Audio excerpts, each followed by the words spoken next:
Moi, je suis obligé de parler. Au château. Tu sais très bien ce qui se passe au château. Combien de lettres on reçoit racistes, des lettres. Didier, mais bon, reprends tes singes et dégage en Afrique. Barre-toi avec tes singes, tes gorilles. Combien de lettres comme ça, mais on les cache parce qu'on veut pas que les joueurs aient... Mais moi, j'en ai vu certaines. On reçoit même des cartons remplis de caca. Hein?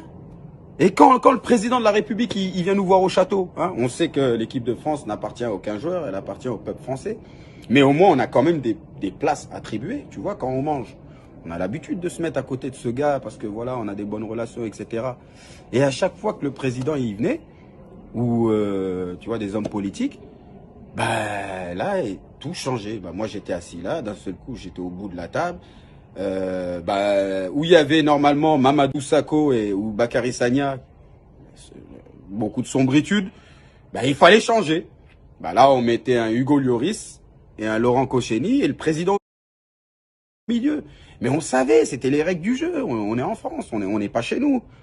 Et voilà, voilà, quand il y avait une photo du président, voilà, c'était mieux de voir un Hugo Lloris et un Laurent Koscielny à côté de lui qu'un Mamadou Sakho ou un Bakary Sagna.